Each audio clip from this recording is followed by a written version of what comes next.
Good morning, good afternoon, good evening, baseball fans. This is Carl. I am joined by Chris Clemmer and the infamous Rico Bosco. This is your Wednesday headline show from Barstool Baseball. Boys, welcome to the show. Thanks for having us. Yeah, I'd like to say that I think it's great how big this company has got, that you're on a group text. I have no idea what the numbers is. This could have been Ebony Securities, could have been Dan Securities, could have been fucking Jay Snowden for all we know. Like, you're just guys talking baseball, and it's like, hey, now the two numbers branch off. You're in a smaller text. You're like, all right, let's see who shows up. Like, Ebony, we got pieces together. Yeah, Ebony, what do you think of DeGrom since he's left the Mets? Like, go. I sincerely consider you one of the best baseball gambling minds, one of the great guys to talk about day baseball, pitcher starting lines, over-under strikeouts for guys who just got called up from AAA. You're usually on like young prospects right away. I've always enjoyed talking baseball with you, so I'm glad that you can get mixed into this.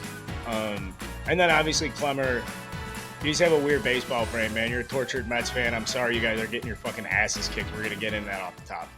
Yeah, it's not looking good. They've lost 4 in a row. The last 2 at the Nationals scored a total of 1 run. I mean, the Nationals are a horrific team. They're going to lose 100 games this year.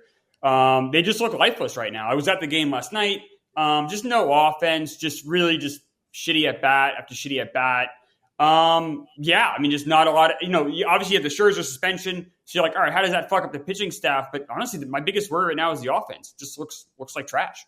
We didn't get a bat. It's very simple. Like, we didn't get a bat. Correa was the answer. That puts you in 6 or 7 like professional hitters in a row. I'm trying to do the math off the top of my head. Nimmo, McNeil, obviously Marte, Alonso, and then that would have been Correa. And there's Lindor. Who? And Lindor makes 6. Yeah, Lindor. I knew I was forgetting one. So There you go. Like 2/3. That sets you up. You start to put a guy like Vogelback, who I like, in the 6 hole or 5 hole. Like, that's not really doing it. So Correa was the guy. I don't know. I think with Cohen's money, even if there was like a worry, just roll the dice, because like you're gonna re-up in 2 or 3 years anyway. Like, it's endless. Like there's that thing of the money might run out, was the thing like we were saying as Mets fans, but the money might not run out with this guy. It's just, okay, if you guys didn't have Brett Beatty waiting in the wings, and I think there's a stronger argument there. He did say when he bought the team that they are going to spend at the top of free agency, but they're also not going to ignore prospect depth. And so this is, I guess, the first of the headline show we're going to do here. We have a couple big headlines that we have for you guys. On Mondays, we go through power ranking panels, talk about what's happened in baseball over the last week.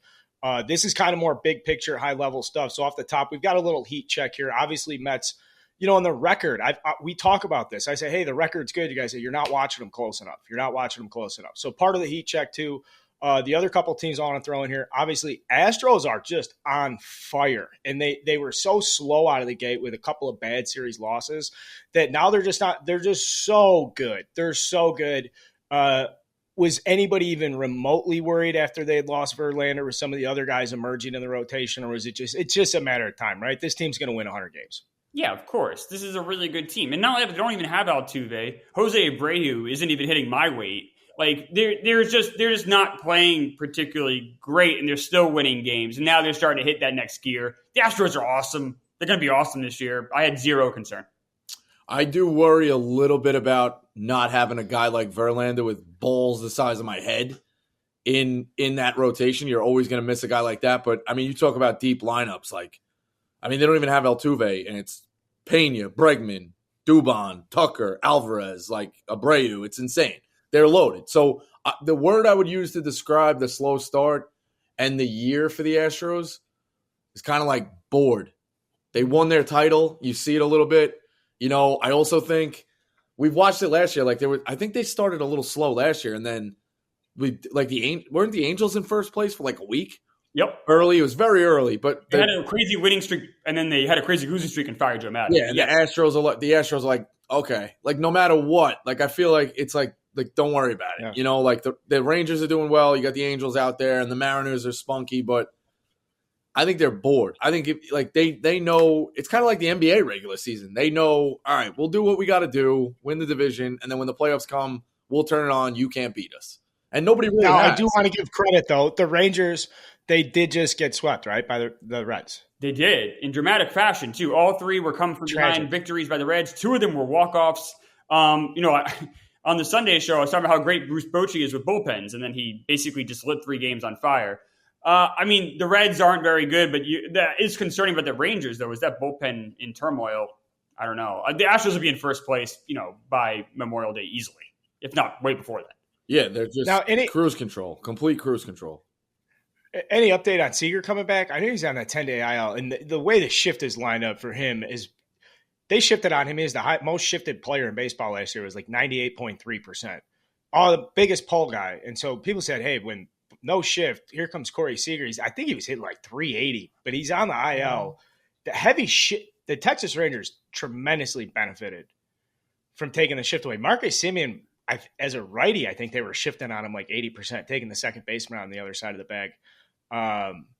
Jonah Heim also, he was like an 85% shift guy. So I think early with that offense, like pull heavy, but the bullpen, they're thin, the depth. I kind of like the underrated storyline of, I guess, the pride of Nolan Ryan. I know he's still involved with the Rangers, right? Oh, I mean, he's never not involved. He just sits behind home plate. I think he's the radar gun guy, but he doesn't use a radar gun. He just tells you, he goes, that was 97. But he was an Astros great. So, he could show up to either stadium and be a god. So I kind of like that battle of, who's he rooting for? Even though he's involved with Texas, obviously. But it's like. He can go to Angel games, too. I mean, he's 3 Yeah, he can go anywhere. He can go anywhere he wants and still. But I'm just saying, who, that pride of, he did have really good stints in both of those careers. So, well, the pride for me would be with Nolan Ryan. He's got to side with the Rangers because when nobody, right? It was like they gave him the money and brought him back, and we're like, we'll give you a spot at the top of the road. Some of his better years were with the Rangers. I disagree with that entirely. Okay, I shouldn't say. I should. Okay, sorry. Shouldn't say better, but those years, he had some great starts. He threw a no-hitter with the Rangers. I think he was good with the Rangers. Yeah, he was good with the Rangers. But, I mean, with the Astros, he won the ERA title. He had some great years. The Angels, he set the strikeout record. The Rangers, he was fine. He was good. Do you think he should have won a Cy Young? No, I don't. I don't think pick a year when, it's tough, with that. He never had that one. Maybe the year he set the strikeout, but then, it's tough. It's tough. He pitched, those Angel teams were lousy. This is like Woodstock to me, where I know a little bit about a guy and I know enough that I've watched him. And I remember Nolan Ryan trading cards and he threw 1,000,000 miles an hour and obviously pummeling Ventura's head. He never won a Cy Young. Is that accurate? He never won a Cy Young. With a gun to my head, I would have said no way. I could have laid minus 1,000. Did he win? It's interesting when you start to touch in guys' careers. It's crazy. I can't believe he never won. Guys he played with don't know that. I knew he threw 600 innings every season, and sometimes he played on bad, or most of the time he was on bad teams, and he was 17-14 and started 47 games in a season or something. That's not an exaggeration. Didn't he start 40 games? 42 games? A lot of guys did back then. He went 8-16 the year he won the ERA title. Yeah, because his team was bad. But I do remember that looking up his numbers. But I thought he would have won a Cy Young. That's crazy.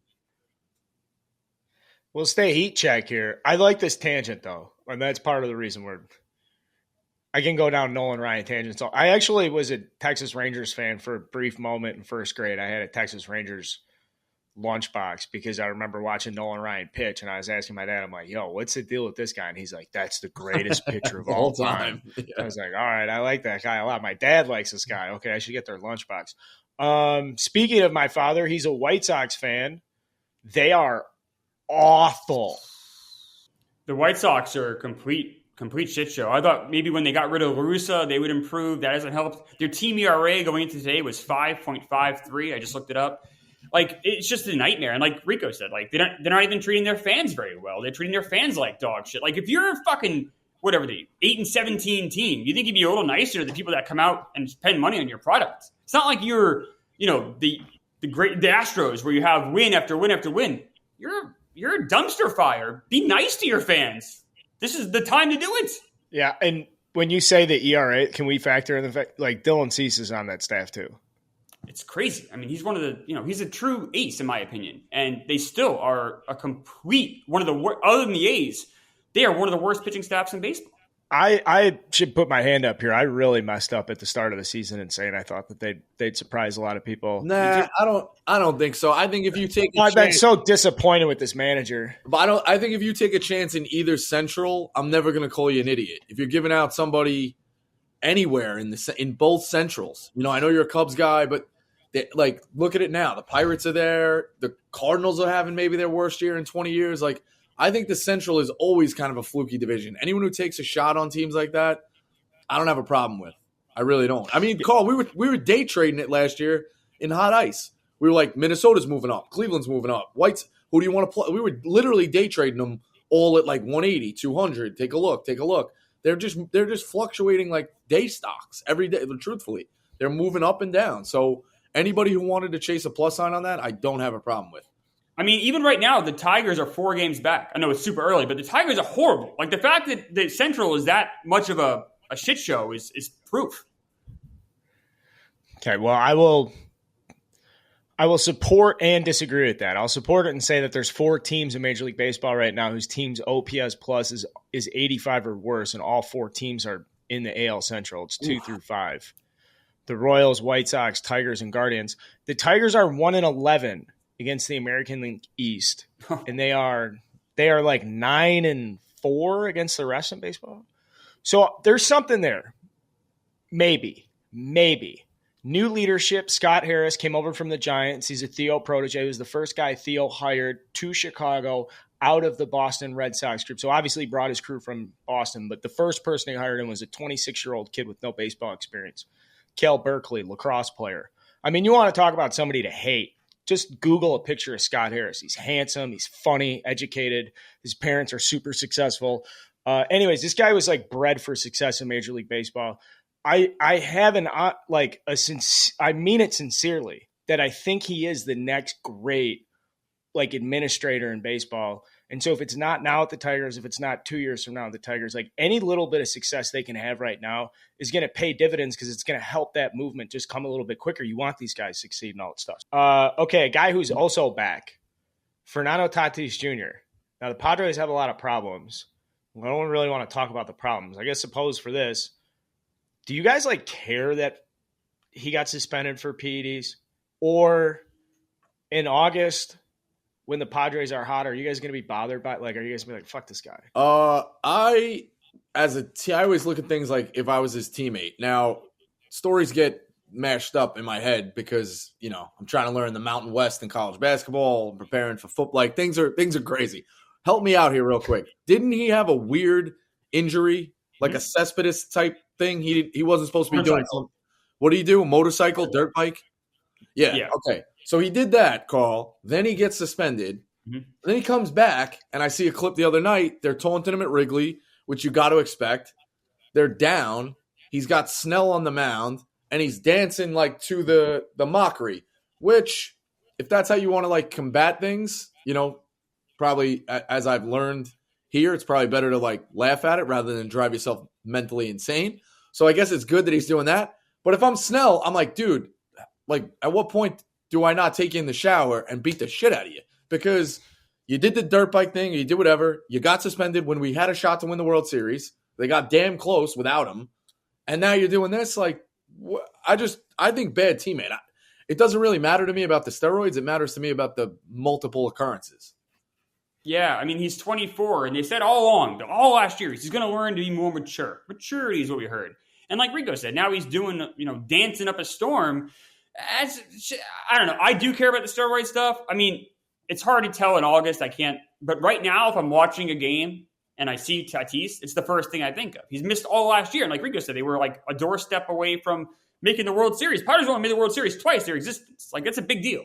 And then this is also a team who was the big paper tiger. They make these trades and yes, we're coming. And they've under-delivered through the roof. They've also done some weird shit with throwing at guys, the unwritten rules. They're very vocal.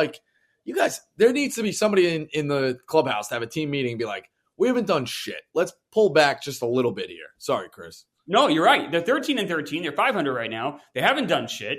Tatis is dancing. It's just not a great look. The optics aren't great. Hopefully he does have his shit together, but he hasn't shown me anything. I think he's been in 2 motorcycle accidents, if I remember. And then you have the steroid stuff. I don't know. I don't know. I was expecting a bit more, I don't know, stoicness out of him than we've gotten so far this first week. Yeah, I was in Wrigley tonight. I was in right field actually, trying to get some takes, and the amount of engagement. Like Tatis spent so much time with his back to the pitcher's mound, engaging with fans, waving, dancing, shimmying, shaking his ass. Like people were chanting, "Shake your ass," and he started shaking his ass. Now, he's either having a ton of fun with it or he's extremely rattled. And like that amount of extroverted whatever is like that insecurity of getting heckled and being called a steroid user and a cheater and all that shit. Like that could be his way of dealing with the fact that it does bother him, is to put a smile on his face and dance and look like an asshole. Like, I don't know if he's dancing like that because he's in La La Land. I think what he's trying to do is to show people like, yeah, you can say whatever you want. It doesn't really matter. That said, if I'm Blake Snell, 100%, I'm telling him, hey, pal, fucking lock in. And if I was in his camp, block that shit. You cannot be coming out there and doing that shit with fans unless you're going to show up like you did with the Albuquerque Isotopes and pop 3 homers a game and you want to be dancing, all that stuff. But yeah, the Padres, the other thing too is there's nobody in that clubhouse. If you look where the money's at with that organization, between Blake Snell, Joe Musgrove ain't going to say shit. Yu Darvish ain't going to say anything. Xander just got there. Manny Machado is one of the most durable lead by example guys in Major League Baseball, even though he's, he does scummy stuff, but that guy shows up and plays 157 times every single year. But nobody's going to go to him and be like, "Hey, who? Trent Grisham? You think Jake Cronenworth's got something to say?" Well, I got a guy who wears a uniform, but he doesn't play. Yeah, Bob Melvin. Like, where's the conversation there? Now it's you can't though. What's he going to say? Bob Melvin. He's going to tell Bob Melvin go back to Oakland. That's the take I was going to get. Has Melvin been told? Is Melvin complaining to his staff, or is Melvin complaining to the GM, being like, "Might have a problem here. The dogs are getting a little too long on the leash. They're pissing on the neighbor's yard," and it's like, don't worry about it. It's a prize dog. Don't say anything. Like, so I wonder if they took away his power, and Melvin's just kind of like, all right, and like you said, he's happy to be where he's at instead of Oakland. I don't know. I think he's the guy to kind of control it, and it looks like he doesn't really have much power, which is a problem. You think it would go the other way? You think it would be that they would be even harder on him based on the last year and a half? You think they would be like, zero tolerance shit with him? But have we seen? I mean, he's still dancing, so obviously Bob Melvin didn't talk to him yesterday. So I don't know. I don't know what's going on in there. The Padres are there's some cracks in the foundation there that I don't like that I've seen so far this year. Now they're only a game out of first place. I want to have a quick talk about some aces here real quick. If you guys had to pick right now for the rest of the season, would you take Zach Gallen or Spencer Strider? Zach Gallen. Oh, okay. I thought I was going to be alone on that. I mean, Strider's lights out, but yes. I mean, like I blogged it today. I laid it out basically like, I know I'm talking to a small percentage of people who just want to watch a baseball game late at night, or I pictured it like you're at a bar or you have a third TV, like who should I put on? Fall in love with the Diamondbacks, especially when this kid's pitching, because it's fucking unbelievable. Carly's on a 28 scoreless streak, innings pitched. They just gave out a bobblehead for last year when he had the 7th most ever at 44.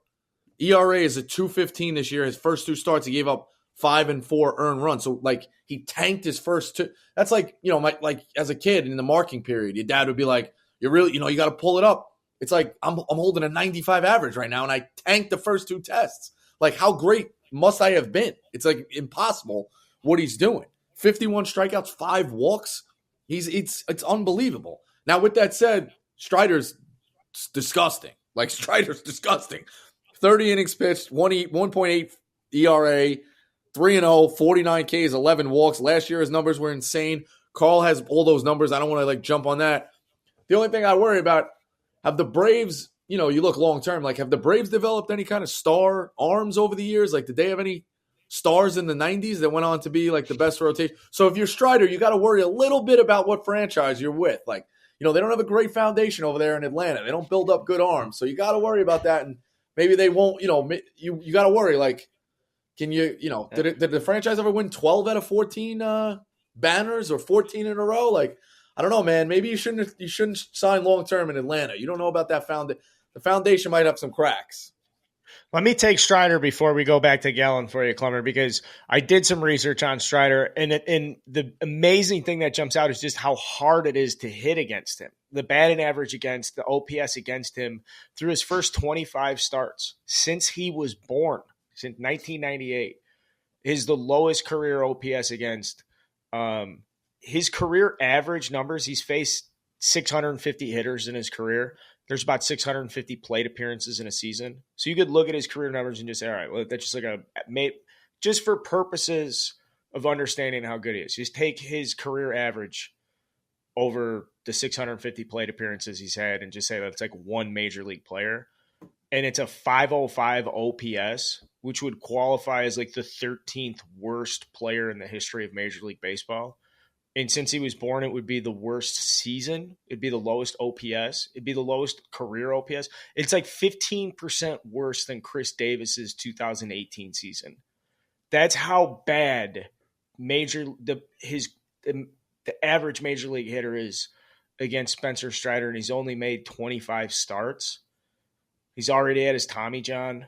I know, Rico, you're fucking around talking about like it's not a good foundation, but that's a guy who further, as long as he's in Atlanta, if he's like he wants to skip a start because he wants to feel good about himself, go right ahead, buddy. We got Kyle Wright, Max Fried, a boatload of fucking 19-year-olds right now that are going to be up there. He's just in an unbelievable situation to do amazing things. But we're talking about for the rest of this year, I still think he's got a little bit of figuring out to do. I think he's got another gear to get to.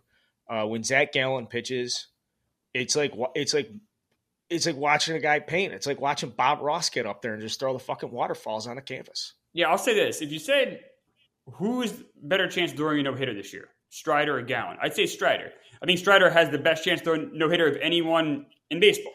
He has like the most dominating stuff, if you will.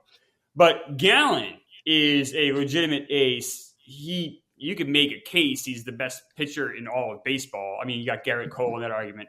But Gallen's amazing. Like Rico said, he had the 44 innings last year, 28 this year. I don't know. I know we were talking in baseball chat earlier, and I was saying how like he shut out the Royals today. Like, let's not go crazy. But it is 28 innings too. So I mean, he did face some tough opponents as well, including shutting out the Padres, who have a great lineup. So yeah, I mean, Gallen's amazing. I mean, he's incredible. But we're talking about it's like arguing who's better, like, you know, Ted Williams or Willie Mays. Like, they're both awesome. Yeah, I will say this though. Maybe I'm just remembering the one time, but I always have it stuck in my head. Do you guys think Matt Holliday got an unfair shake in 08 for MVP because he played in Colorado? Yeah, he should have been the MVP in 08. I think it was 08 or 07, whatever year Jimmy Rollins won. It was 07. Okay, they made it to the World Series. Yeah. Do we worry a little bit now? Gallen was 16-1 in February when Barstool Baseball tweeted it out, and like I woke up probably from a Pac-12 game from watching from 2 a.m. and was just like no brainer Zach Gallen just from betting on him, like sight unseen, 16-1. He's down to 5.5-1. I do think the analytics and the streaming and that everyone watches more now and there's accessibility. I don't know if he's going to get as much of an unfair shake, but I always kind of think if a guy like Strider or Senga or Verlander, he only missed a couple starts, but like he's using big names in big markets, turn it on. I always think they're going to get the benefit of the doubt from a guy in Arizona whose team might finish 10 games under 500 or a game over 500 at best. Well, you're right. The only reason the proof's there. Look at last year. He was fifth in Cy Young. Who was ahead of him? Let me see right now. It was Aaron Nola, who had a very nice year last year, but Strider led the league in whip. Whip, I think, 0.9. This year his whip is 0.7. He might be so great he's impossible to ignore, but pitching in Arizona, on that West Coast time, that definitely hurts guys. Absolutely. There's no question about that. But you can be great enough to surpass that, but you have to be really great. Yeah, you have to be Randy Johnson winning how many? Was it 3 and 4 years? Yep. Or was it 4 and 5 years when he was with Arizona? Yeah, but that was when it was Randy Johnson and they were good. They were good. I think there's more cases where guys get ignored. Like you look at Todd. Brandon brings it up all the time. Todd Helton in 2000, he put up video game numbers. He finished 5th. Like, I think these guys, especially on a bad team, get a raw deal, So I'm wondering if it really comes down to splitting hairs. The beans might be against Gallen's favor on the scale. That's all I'm going to say. Well, I like you bringing up Todd Helton in particular that season. That was for sure because they had just become aware of how substantial of an advantage it was. So forever, Todd Helton was underrated because when he went on the road, I mean, he's phenomenally underrated player. Same thing with Larry Walker. I want to go back to Arizona though for a second because I think they're actually like not that far away. And the reason I say that is part of the player development stuff. And I think they're in a position now where they're going to be willing to spend more money, but also because their division has created a ton of opportunities for itself. Where can you imagine, like, all right, say they're hot this year, say they ride it into August and September, and say they get into a thing with the Padres or the Dodgers, neither of which team looks overly impressive right now. Could you imagine the hype that would be if this young Arizona Diamondbacks team like stole the NL West? And if it's not this year, it's next year. And if it's not next year, that's the opportunity the Diamondbacks have, is to be the team that like this homegrown, steal a ton of bags, sweet dudes, like everyone, the evolution of the baseball player going to, dual threat, somebody who hits the gaps, plays defense. Like they're getting in front of this. Some of these players are good looking kids, like Ketel Marte and obviously Corbin Carroll is amazing. Yeah, I mean, obviously Corbin Carroll. But the worry there though is like you're competing. I know you said opportunity, but that's a nice way of saying like really shit luck. They have a shit chance here. They got the Dodgers, the Padres spending so much money. Even the Giants are spending. That's a tough hill to climb. I bet they would much rather be in the Central. I think Arizona's playoff chances are like better than we think. It's funny because the other day on Hot Ice, it was like, who do you think is going to fade? And just from what we saw in Arizona, like you're in that division. If you're right on the precipice there and you can beat out the Padres, who we've talked about have institutional chaos, who's to say that Arizona can't finish second in the West and puts them into the wild card race? I'll say this though: the East is not as good as we thought. That's the other thing too. Like the East is. Listen, the fucking Mets might be out of this race. That's a full fact. So Arizona's a fun team to get behind. They're fun, and we're all they're all doing great things. They're 14-12. The Padres, who we spent 10 minutes shitting on, are 13-13. So there's only a game difference between them. It's all kind of how you want to look at it. It's all perspective. I don't think Arizona has a real shot at making the playoffs this year, but they could go over 500, and they certainly have great building blocks. I just think there's too many strong teams in the National League ahead of them. Now, someone's going to come back and say, why are you guys shitting on the Padres? Manny Machado isn't just having the worst start to his career. He's currently one of the worst players in baseball. Mm-hmm. Juan Soto, you guys gave the farm for him. He's been atrocious as a Padre relative to what Juan Soto is capable of. Now, yeah, the Padres are going to turn it on. Xander Bogaerts looks phenomenal. Trent Grisham, every time that guy gets a little bit better, is like just house money. You've got good, young, institutional players. That said, the expectation for that team based on that roster is to win 100 games. So, 13-13.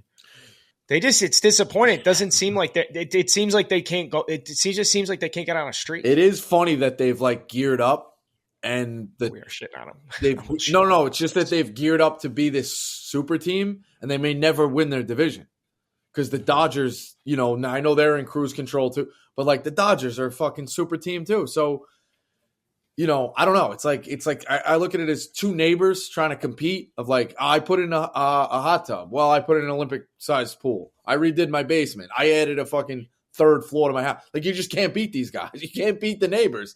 So the Padres are gearing up, and it's just not enough. That's what I look at. If you don't win your own division, I don't know. Then talk about the dynasties. Like, it's a fall on your face type of thing when you reread the book of history on that.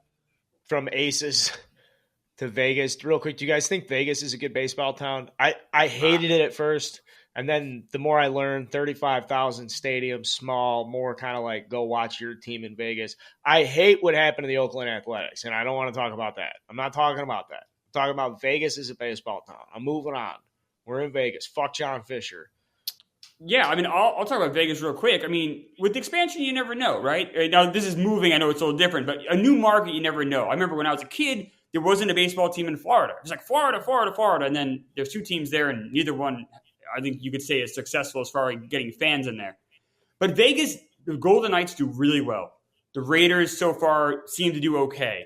There seems to be a market for people going to these games as kind of another source of entertainment there. And you're right, Carl. It might be people more coming from out of town to see their team. But I bet they do pretty well, especially at first. I think it's a better market than Oakland as far as just having ability to build a fan base. I think Vegas deserves a chance. We'll see if it works. But I like their chances. If you're going out to Vegas, I guess it depends on age. Like, you got people going out. If people just go out for their 40th or their 45th, then let's go to a show. Oh, you know what? We could check out a baseball game, or I want to see this.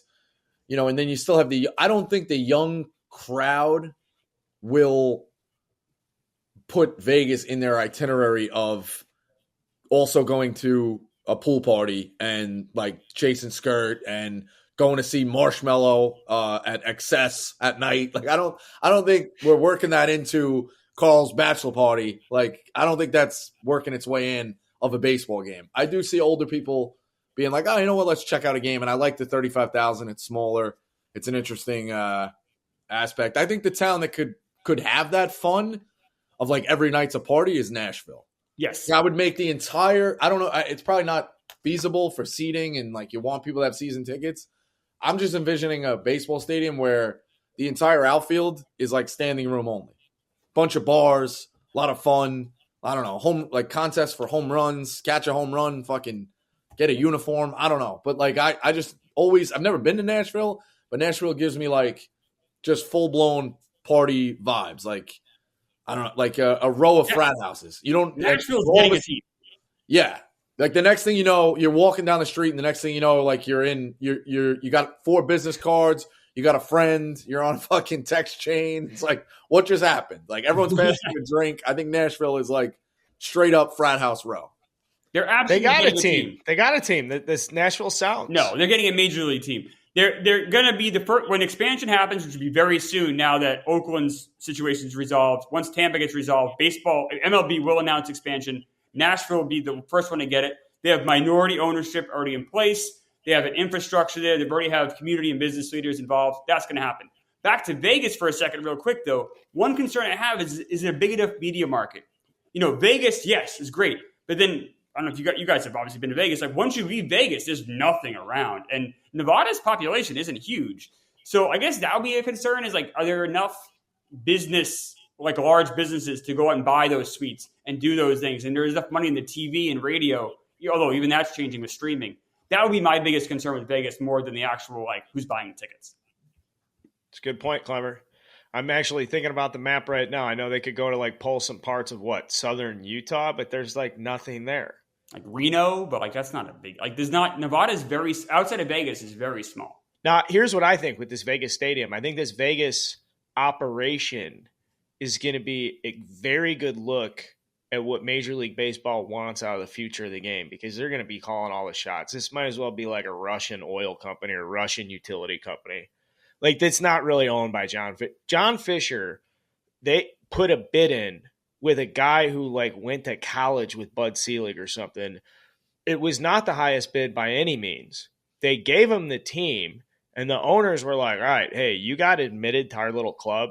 You're going to do whatever we tell you to do. There's a reason no one's like ever heard from John Fisher. And that's because that guy doesn't have anything to say, because he just gets tossed around and bossed around. By the way, largest contract the Oakland A's have ever signed, 6 years, $66 million, Eric Chavez, and he wasn't there for it. That guy's never. And they've got the third most wins since what, like 2010 or 2008 or just something preposterous. It bothers me. Carl, they were legit. They were legit World Series contender in the COVID year. Like, no joke. I was holding those tickets.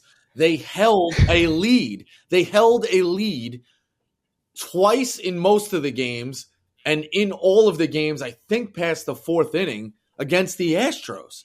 They were a good baseball team.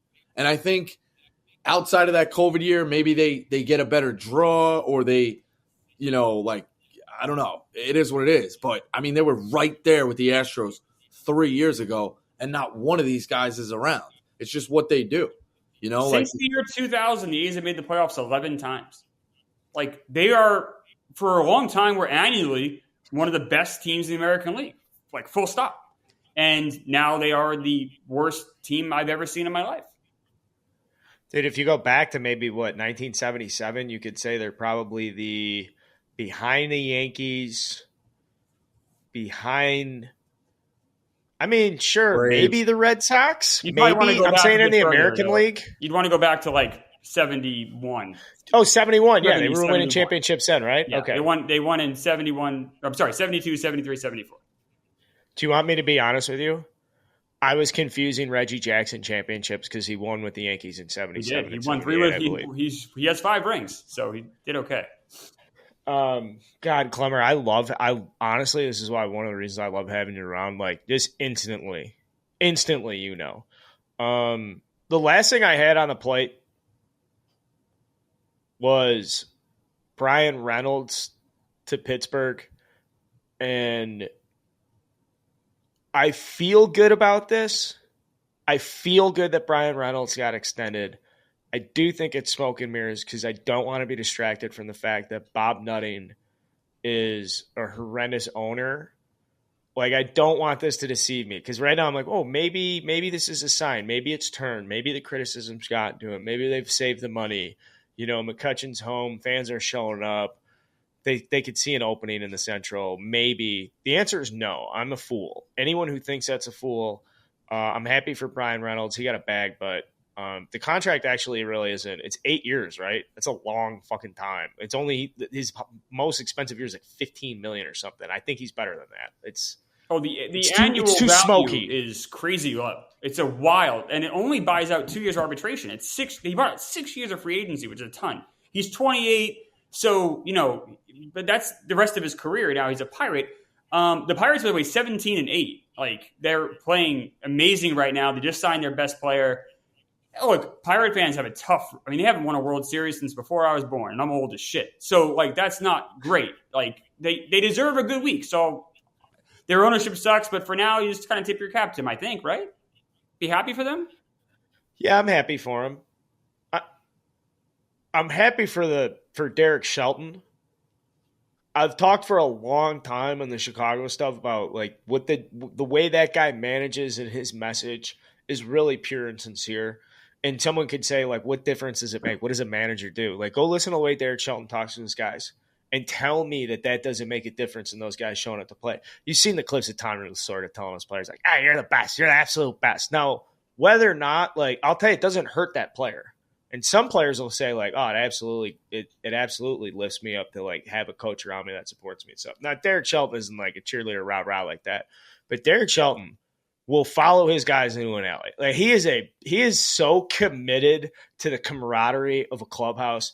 And it's apparent, it's evident, like, if any sense of exposure you can get to the way he talks to his boys, the way he runs that clubhouse. So to see it get results this year. Also, David Bednar. Mm-hmm. It's hard not to call out a guy who's got like one win above replacement as a relief pitcher through not even through the first month of the season. He's a country boy. Sorry, I'm this long-winded. Quick funny thing. I saw him at the All-Star game last year at a red carpet event. He walked in jeans and a hoodie. Like, was just completely like everybody else is all dressed up, got an entourage. He just walks in later in the night. There's like a concert after party or something, and people are sitting at tables and having shots and all this stuff. And in the corner, he's just gassing 12-ounce cans of Coors Light. And I shouldn't say gassing, but holding two of them. And I go up, I'm like, hey, is the beer free over? Like some bullshit to intro, like they handing out the beer over here. He's like, oh, am I supposed to stand? Am I allowed to be here? I'm like, I don't fucking know, dude. Fucking big league all-star, man. David Bednar. I love it. I just look at it as if you're going to be bad as the Pirates, you do need a guy for kids' jerseys to be sold. You need a guy on the pocket schedule.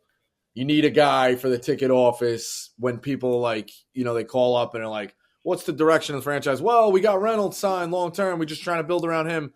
Like, I don't know. You need a talking point. And if you're going to be bad, you at least got to have a face of the franchise. It's kind of what I look at here. Like, it'd be nice if they were good because they've been bad my whole life, truthfully.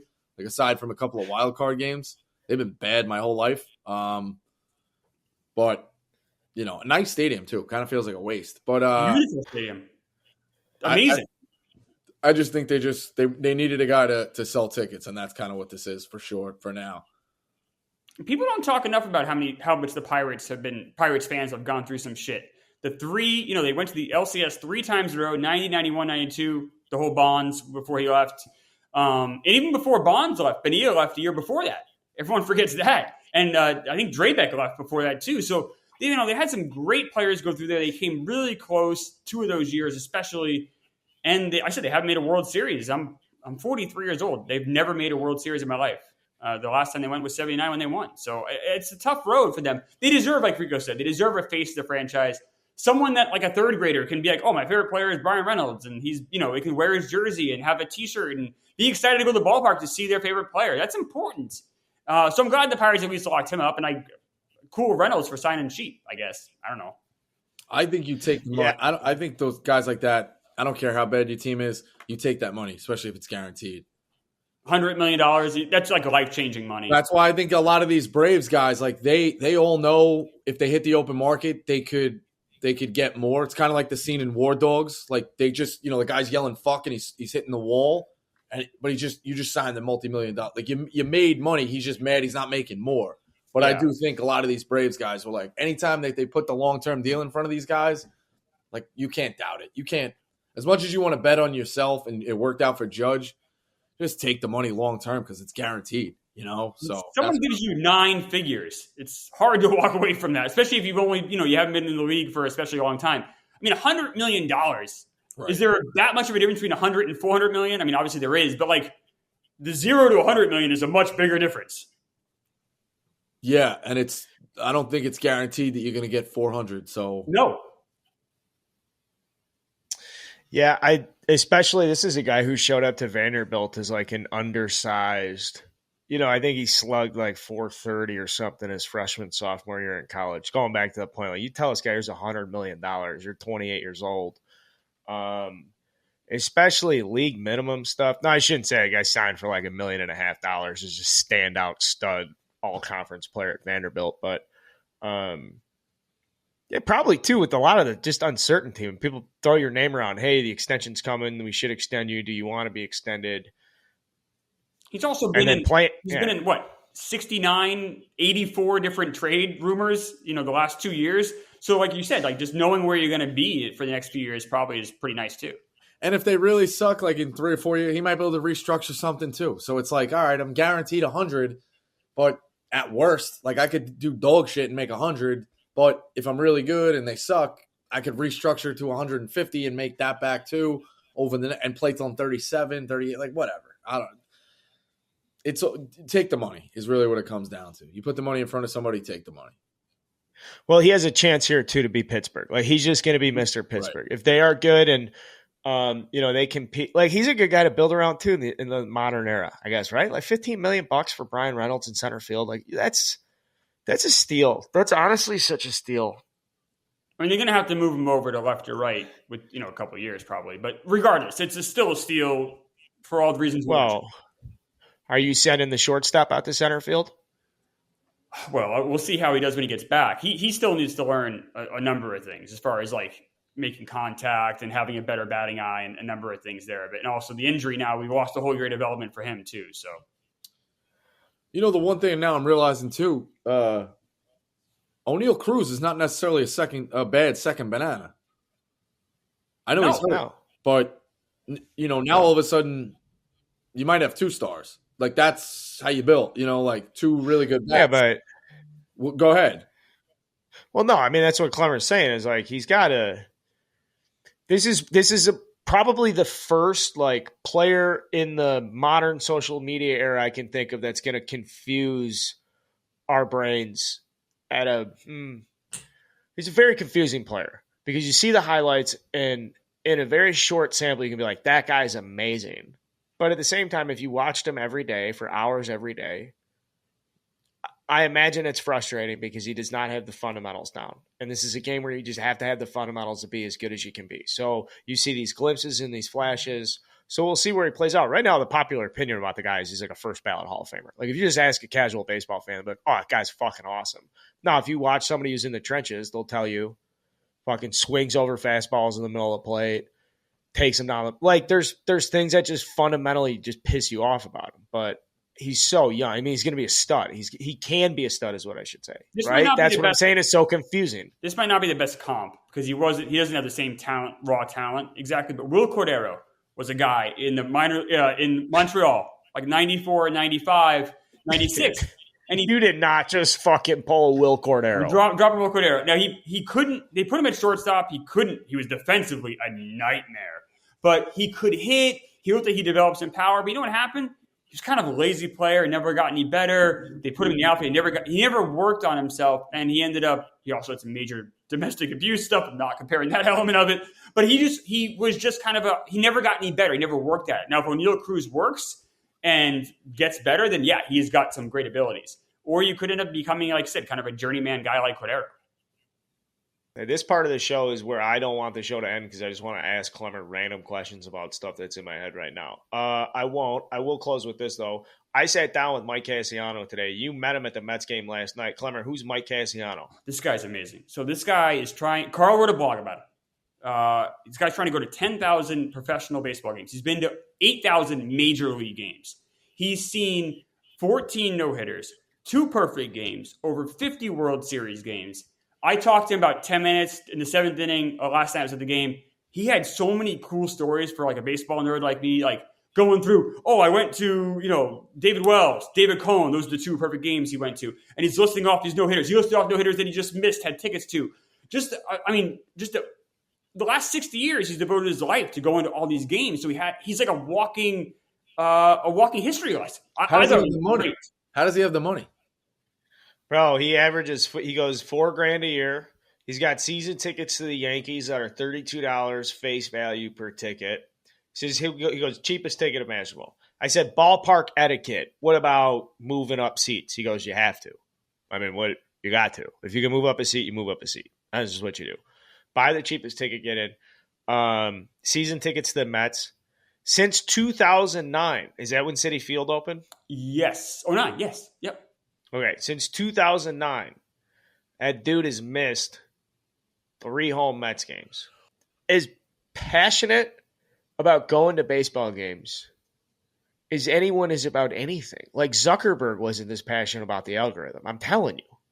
It was awesome. He's been to games in, you mentioned like traveling the world. He's been to the games in Puerto Rico. The games, remember a couple of years they opened the season in Japan? I think he's gone to some of those. It's wild. And it's been his like life mission. Now, I didn't ask any questions. I am very curious. Like, does he have a family? Like, what does his wife think about this? Does he have the money? Yeah. I mean, the time, the money. I still got to go through the interview to see if I want to post the full thing because there's some parts you can't really – it's kind of hard to make out. So I'm trying to I went through and put out a couple clips of it. But there's a sad moment because I had asked, is there anything like crazy in life that you had to miss out because you were going to a baseball game? And I meant that from the perspective of like a doctor's appointment, you miss you skipped your brother's graduation or, the block party every year. You always wanted to go to the block party, but, just can't do it. Mets are in town. And I was like, is there anything big you missed in life? I don't know if I want to hear this. I'm scared. I don't know if I want to hear this. Yeah. Dude, just stone cold. He's on a New Jersey Transit bus. Just stone cold. This is, as you could just see, like the exit signs fucking waving in the back. I'm glad this is dark humor, Clemmer. You'll like it. He was just like, yeah, I missed not having a partner, kids, legacy, like any type of, completely missed all that to go to baseball games, but I really enjoy it. So that was a little. I was like, I meant more like doctor's appointment. Then he just told a whopper of a story, just an awesome story. He's like, oh, you meant more like, yeah, one time he lied his way out of the emergency room just so he could get to a Yankees game because he was trying to get to 150 games that year. He ended up getting to 200, but he told the doctor, he's like, I'm fine, I can get out of here. So then they get to the ambulance or something. They were like, we're going to take you to another hospital. He was like, take me to Citi Field, drop me off. Is he up there in age? Yeah, he's not young. I didn't want to ask how old he was. He's I got a vision. If he's a real true baseball guy, I don't know if he has a plot planned out, a headstone, but Carl now as his keeper, I think you got to go every month, maybe refresh the dirt. You put a plate on the next, like in front of the the headstone. I think maybe a batter's box if he gets a little bit of space. But like I think that's a nice touch, and he would want that. So Carl, that's your now like life mission. A plate. You talk about a bait like we talk about football guys, a baseball guy. Guy's got his headstone, he's got a plate, and he's got a fucking box, batter's box next to it. And every time you go and you drop off a little baseball, he's got a couple of baseballs by the headstone, like, you know, a little rosin bag, maybe 60 feet out. I don't know. You do something nice. I don't know. I think that's an all-time baseball move. No, I want to get Major League Baseball behind this, or I want to get somebody in any type of institutional capacity, whether it's the Mets or the fucking Trenton Bumblebees or some Cape Cod.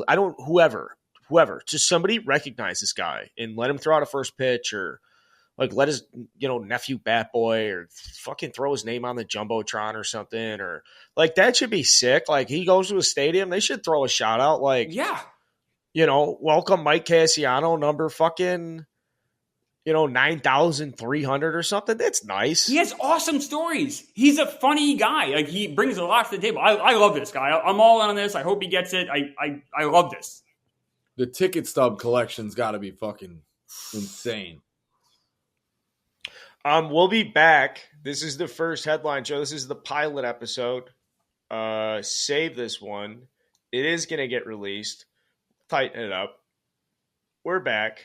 I'm enjoying the show. I hope you guys subscribe. Please subscribe. Please share. And get in touch with me. I want to come out. I want to tell you stories. There's like a weird wiffle ball league in northern Indiana. I think I'm going to start there. Those guys were just talking to me. This is the show. Subscribe to it on whatever platform you use. Until next time, we'll be back Monday with power rankings, and after that, some other stuff. Until next time, thanks, guys.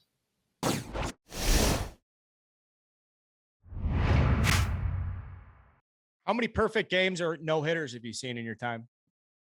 I have 14 no-hitters, Major League, one with abbreviated no-hitter, 2 perfect games, David Cone and David Wells. 2 6-pitches no-hitter at Yankee Stadium and 1 5-pitch no-hitter at Citi Field. 1 postseason no-hitter with Doc Holliday. Then the minor leagues has saw a combined 3-pitcher no-hitter, and I also saw Mark Gomez pitch a perfect game in Trenton for the Akron Arrows.